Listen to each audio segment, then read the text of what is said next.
नमस्कार, स्वागत है आपका बुंगू यूट्यूब चैनल पर जो है। और आज हम डिस्कस कर रहे हैं इकोनॉमिक्स का पेपर 2।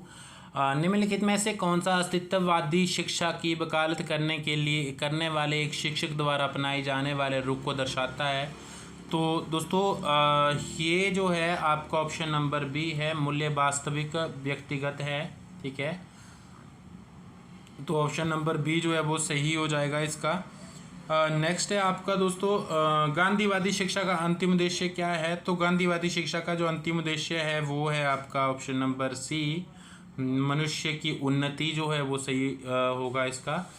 नेक्स्ट है, संविधान के किस संशोधन द्वारा शिक्षा को संवर्धित सूची में लाया गया था? तो 42 जो था इसका सही आंसर है ऑप्शन नंबर बी जो है वो सही रहेगा। 42वें संशोधन के थ्रू लाया गया था। भारत में शिक्षा के इतिहास में निम्नलिखित के प्रमुख प्रभाव को अस्थायी क्रम में जो है व्यवस्थित करना है। तो इसमें जो सही क्रम होगा ना दोस्तों वो रहेगा आपका ऑप्शन नंबर जो है वो बी जो है वो सही रहेगा। BCAD जो है वो सही अनुक्रम रहेगा इसका। 5 जो है, निम्नलिखित में से कौन सा विकास सिद्धांत नहीं है? तो 5 का जो सही आंसर है दोस्तों वो रहेगा आपका सी, विशिष्ट से सामान्य प्रतिक्रिया की ओर आगे बढ़ने की। ये PGT का पेपर है दोस्तों, PGT इकोनॉमिक्स का पेपर 2 है। ठीक है, नेक्स्ट है आपका दोस्तों 6 का कि 1500 विश्वविद्यालयों की स्थापना के लिए राष्ट्रीय ज्ञान आयोग की सिफारिश है। तो इसका जो सही आंसर रहेगा दोस्तों वो ऑप्शन नंबर बी रहेगा, उच्च शिक्षा में छात्र नामांकन वृद्धि को सुनिश्चित करना। किस स्थिर सीखने के संचालन कंडीशनिंग सिद्धांत के अनुसार सबसे प्रभावी सुदृढ़ीकरण कार्यक्रम कौन सा है दोस्तों? तो ये जो है दोस्तों वो है आपका जो ऑप्शन नंबर जो है वो ए, निरंतर सुदृढ़ीकरण जो है ये रहेगा इसका। सीखने के लिए कंडीशनिंग दृष्टिकोण में जो है वो क्या होना चाहिए? तो इसमें जो है वो प्राकृतिक उत्तेजना का अनुसरण करती है, ऑप्शन नंबर बी। जो 9 है, जिला स्तर पर निम्नलिखित में से किस संस्था को प्राथमिक विद्यालयों के लिए सेवाकालीन शिक्षक शिक्षा की जिम्मेदारी सौंपी गई है दोस्तों? तो वो आपका जो है वो ये सौंपी गई है डाइट्स को। ठीक है, ऑप्शन नंबर डी जो है वो इसका सही रहेगा। 10 है दोस्तों, निम्नलिखित में से कौन कार्य, एक सेकंड दोस्तों, गले में खराश हो जाती है और फिर वोकल कॉर्ड ही खराब हो जाता है पूरी तरह से। ठीक है, तो इसके लिए माफ़ी चाहता हूँ।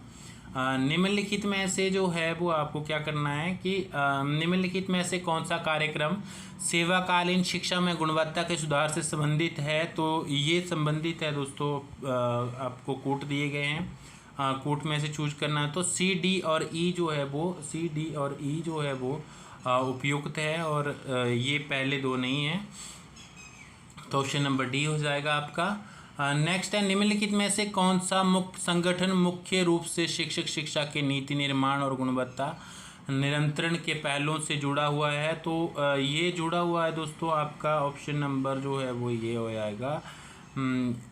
ये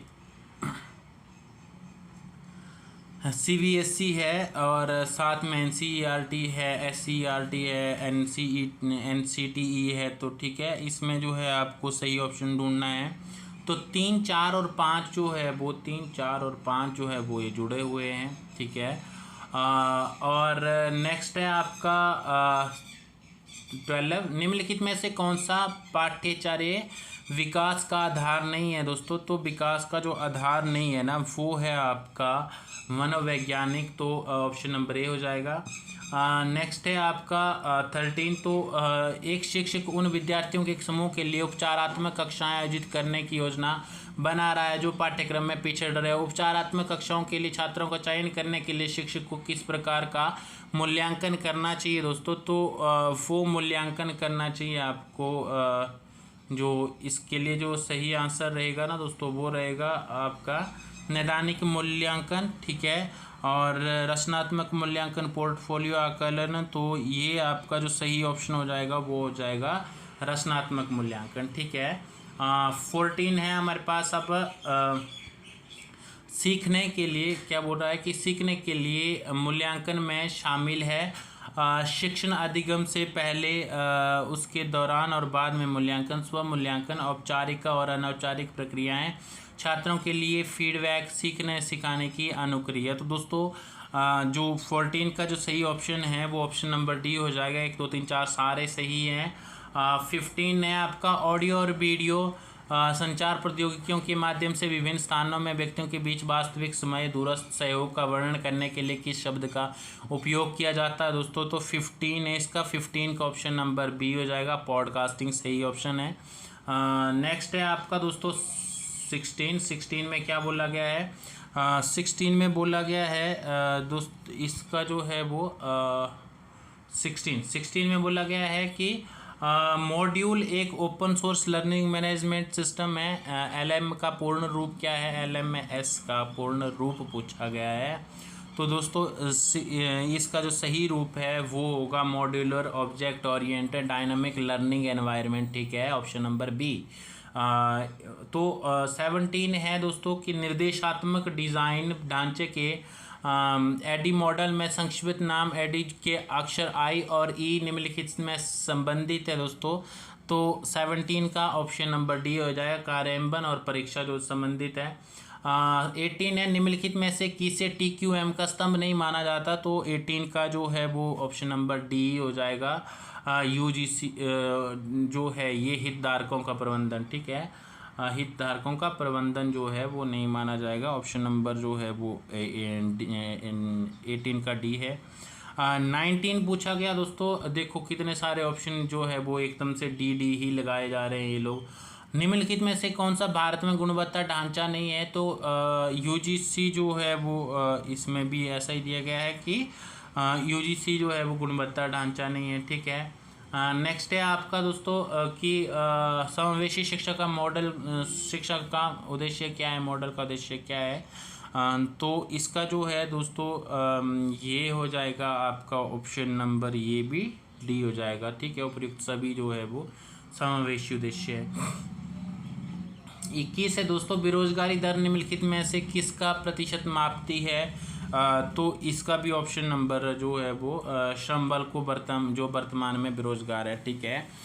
नेक्स्ट है आपका दोस्तों 22 पूछा गया आपसे। 22 में क्या करना है आपको? 22 में कि समग्र डैश में दाहिनी ओर बदलाव व्यवस्था को अर्थव्यवस्था को अल्पावधि फिलिप्स बकर के साथ डैश मुद्रास्फीति वाले बिंदु तक ले जाते हैं। तो ये जो सही आंसर हो जाएगा वो मांग और उच्चतर हो जाएगा। यहाँ मांग फिल किया जाएगा और यहाँ उच्चतर जो है वो होगा, ठीक है। तो ऑप्शन नंबर सी इसका सही आंसर होगा। यदि नॉमिनल सकल घरेलू उत्पाद और वास्तविक सकल घरेलू उत्पाद दोनों में 8% की वृद्धि है तो सकल घरेलू उत्पाद अपस्फीति कारक जो है वो 23 का जो सही ऑप्शन है दोस्तों वो हो जाएगा ऑप्शन नंबर सी, अपरिवर्तित रहता है। 23 का जो है वो अपरिवर्तित तो होगा ऑप्शन नंबर सी, ठीक है। फिशर प्रभाव के आधार पर जो है डैश मुद्रास्फीति में वृद्धि से डैश ब्याज दर जो में तदनुरूप वृद्धि होती है। तो इसका जो सही ऑप्शन है दोस्तों वो 24 का वो हो जाएगा। अप्रत्याशित नॉमिनल वृद्धि जो है वो होती है। स्टैगफ्लेशन दिया गया है। स्टैगफ्लेशन जो कम उत्पादन और उच्च कीमतों की स्थिति को दर्शाता है जो डैश है का कारण होता है। ये दोस्तों सही ऑप्शन हो जाएगा इसका समग्र आपूर्ति पर प्रतिकूल प्रभाव, ठीक है, ऑप्शन नंबर डी हो जाएगा।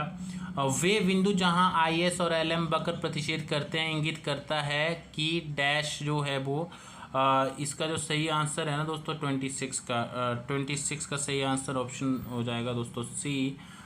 वस्तु बाजार और मुद्रा बाजार दोनों संतुलन में हैं। 27 है मुद्रास्फीति दर में वृद्धि की आशंका के परिणाम स्वरूप 27 जो है दोस्तों इसका सही आंसर हो जाएगा आपका ए। अल्पकालिक फिलिप्स बकर दाहिनी ओर ऊपर की ओर खिसक जाता है। 28 है राष्ट्रीय आय लेखांकन में निम्नलिखित में से कौन सा सकल और शुद्ध मानों के बीच अंतर को दर्शाता है दोस्तों?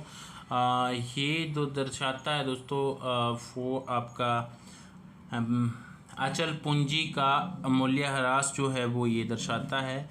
29 है दोस्तों आपके पास कि प्रतिष्ठित अर्थशास्त्रियों ने तर्क दिया कि लंबे समय तक बेरोजगारी डैश के कारण नहीं होगी।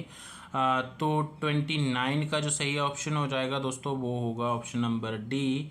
कीमतों मजदूरी और ब्याज दरों पर लचीलापन जो है वो इसके कारण जो है वो दिया गया है।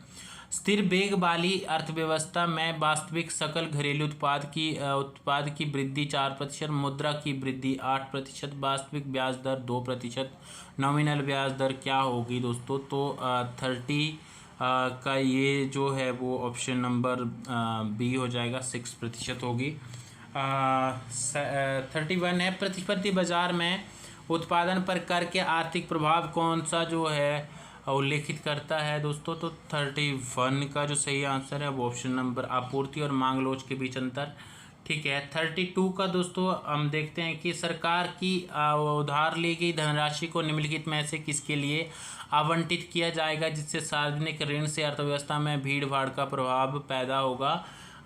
इसका जो सही आंसर है ना दोस्तों वो हो जाएगा आपका ऑप्शन नंबर जो है वो सी जो है वो 1, 3 और 4 जो है वो 1, 3 और 4 जो है वो सही हो जाएंगे इसके ऑप्शन नंबर सी।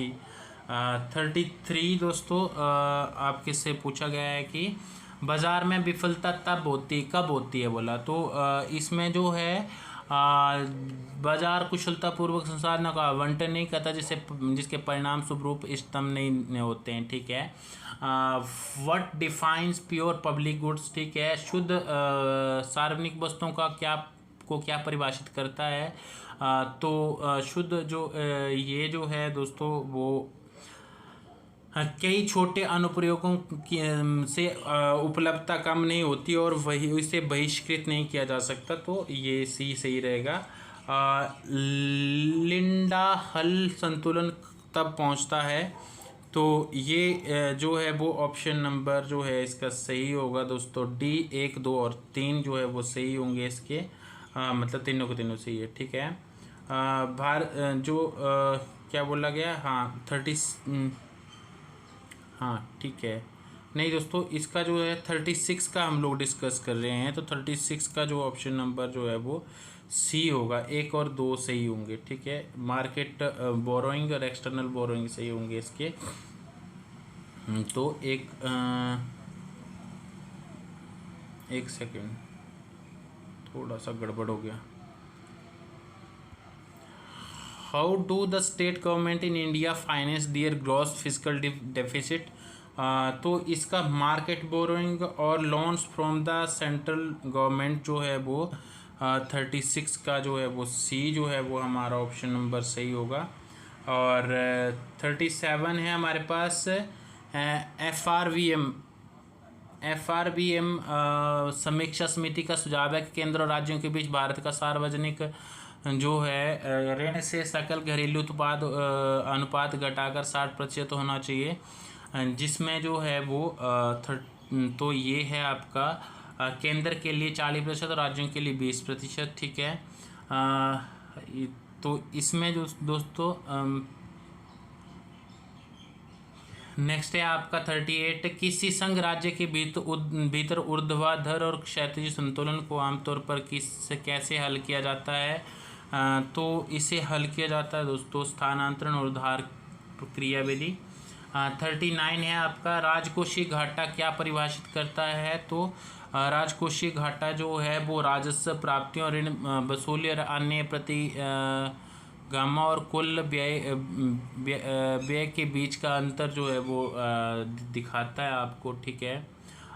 ये थोड़ी सी ब्लर है कॉपी। तो what is another term of जो है ऑवाइज को किस और नाम से जाना जाता है दोस्तों? तो ये आपका जो है वो फॉल्टी का संचय बारंबारता बकर जो है वो इसको ऐसे जाना जाता है।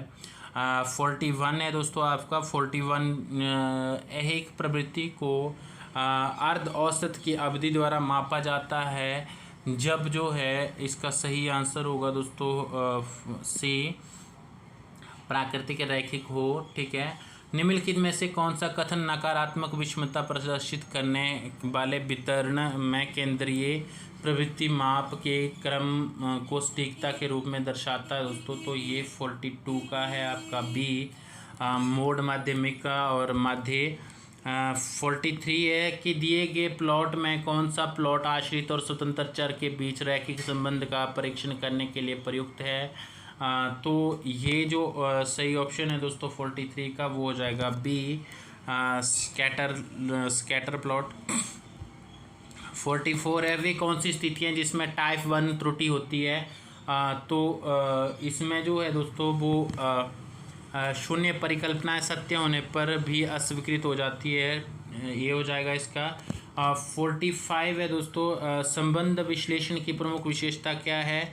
तो चरों के बीच संबंध जो है वो इसकी मुख्य विशेषता है दोस्तों। नेक्स्ट है आपका कि समय श्रृंखला डेटा को वर्गीकृत करने का तरीका, ये विचार करना है कि क्या वे तो 46 का जो है दोस्तों वो हो जाएगा आपका बी, स्थिर या गैर स्थिर। नेक्स्ट है आपका उपभोक्ता मूल्य सूचकांक सीपीआई की श्रेणी में आता, किस श्रेणी में आता, तो ये आपका 47 का हो जाएगा डी दोस्तों, एक समग्र सूचकांक। 48 का जो है वो निम्न में से किस सहसंबंध गुणांक का उपयोग रैंक किए गए चर को मापने के लिए किया जाता है। 48 है तो ऑप्शन नंबर बी हो जाएगा, स्पीयरमैन का प्रयोग जो है वो ऐसे किया जाता है। 49 है आपका दोस्तों, ये बहुत ब्लर है तो रीडेबल नहीं है, इसको हम छोड़ रहे हैं। तरलता जाल की स्थिति में जो है वो कैश पसंद करते हैं, तो 50 का ऑप्शन जो है वो ए हो जाएगा दोस्तों। और जो हमने ऊपर वाला देखा था इसका जो सही आंसर, अगर आपके पास कॉपी है तो आप देख सकते हैं, त्रुटि 2 है जो इसका आंसर है। 51 जो है दोस्तों आपके पास ऑप्शन नंबर जो है इसका बहुत कम ब्याज दर पर पैसे की सट्टा मांग है, तो ये जो दोस्तों 51 है तो इसमें जो ऑप्शन नंबर सी बिल्कुल लोचदार जो है हो जाएगी। और 52 है फीडमैन के मुद्रा मांग फलन में निम्नलिखित में से किसे धन नहीं माना गया है दोस्तों, तो 52 का सही ऑप्शन हो जाएगा डी, रियल एस्टेट। निम्नलिखित में से कौन सा M1 शामिल नहीं है, तो 53 का जो है दोस्तों ऑप्शन नंबर जो है 53 का बी हो जाएगा, कॉल टर्म उधार। मुद्रास्फीति को नियंत्रित करने के लिए केंद्रीय बैंक को जो है वो चाहिए, तो इसके लिए जो है 54 का जो है वो आपका सी हो जाएगा, सरकारी प्रतिभूतियां बेचें। और 55 है दोस्तों कि गैर बैंकिंग वित्तीय कंपनियां किस अधिनियम के तहत पंजीकृत है, तो ये पंजीकृत है दोस्तों कंपनी अधिनियम 1956 जो है उसके अधीन पंजीकृत है। 56 है आपका दोस्तों कि how many public sector bank are in India, तो इसमें जो है वो अभी जो है वो 10 जो है वो है 57 का जो है वो सही आंसर हो जाएगा दोस्तों, सॉरी सी होगा इसका, ठीक है। 56 का जो है वो ए होगा, ठीक है। मैंने क्या किया 56 का, वे दर जिस पर रिजर्व बैंक विनियमन बिलों तथा अन्य वाणिज्यिक पत्रों खरीदने पर या छूट देने पर तैयार होते हैं, तो क्या करना चाहिए, क्या होता है, तो वो बैंक दर होती है, ठीक है। नेक्स्ट है आपका 57 था, 57 जो है वो पब्लिक सेक्टर के कितने बैंक हैं अभी हमारे पास, तो ऑप्शन नंबर जो है वो हमारे पास अभी 12 है, ठीक है। नेक्स्ट है आपका 58, निम्नलिखित में से कौन सा समीकरण पीगू द्वारा दिया गया था, तो दोस्तों ये जो 58 है वो दिया गया था, ये P/KTM जो है ये दिया गया था। और नेक्स्ट है आपका जो है वो 59 है, इसमें क्या बोल रहा है, निम्नलिखित व्यापार सिद्धांतों को कालानुक्रमिक क्रम में व्यवस्थित कीजिए, तो इसका जो है 58 का जो सही क्रम हो जाएगा दोस्तों बी होगा, 2, 3, 1 और 4 जो है वो सही होगा, ठीक है। और फिर से जो है वो 58 का दोबारा से आ गया है ये,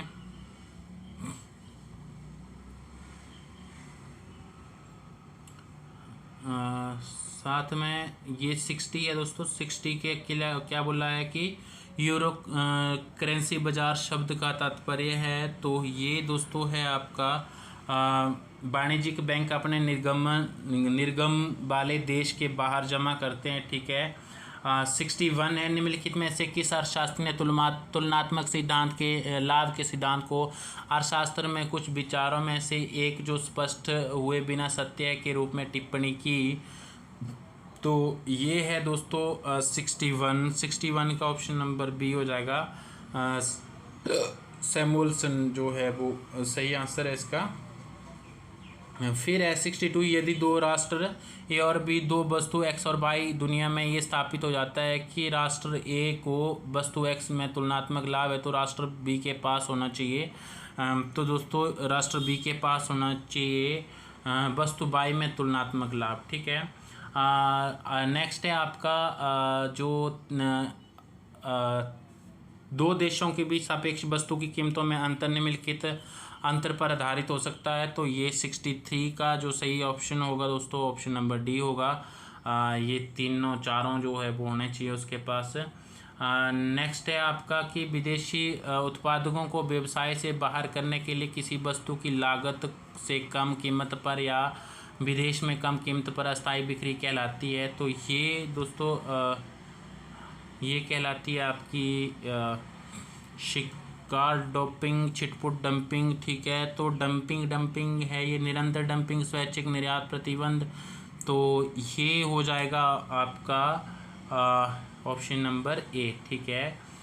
65 है दोस्तों, संरक्षण के लिए शिशु उद्योग तर्क के संबंध निम्नलिखित में से कौन सा सत्य है? तो इसके लिए जो सत्य है दोस्तों वो 65 का डी है, उपयुक्त सभी सत्य है, ठीक है। डी सही हो जाएगा। उरुग्वे दौर के तहत निम्नलिखित में किस पर बातचीत नहीं की गई थी? तो ये था आपका दोस्तों 66 का जो है वो सही आंसर हो जाएगा डी, अधिकांश सेवाओं में व्यापार उदारीकरण, ठीक है। नेक्स्ट है आपका ब्रिक्स शहरी फोरम 2019 के बाद पहली व्यक्तिगत सभा किस देश में आयोजित की गई थी? तो ये थी दोस्तों ये की गई थी आपकी दक्षिण अफ्रीका के अंदर, ठीक है। तो नेक्स्ट है 68 है, तो 68 में क्या बोला गया है कि निम्नलिखित देशों को WTO के बजट 2022 में उनके योगदान के अवरोही क्रम में व्यवस्थित कीजिए। तो ये जो है दोस्तों ये 68 का ए हो जाएगा, 3, 1, 4, 2 और 5, ठीक है। नेक्स्ट है आपका 69 की रोस्टोव के अनुसार आर्थिक विकास का तीसरा चरण कौन सा है? तो ये जो आर्थिक चरण है दोस्तों वो होगा आपका टेक ऑफ का। तो इसका 70 का है कि सतत विकास लक्ष्य में 4 का उद्देश्य क्या है? गुणवत्तापूर्ण शिक्षा होगा इसका 70 का।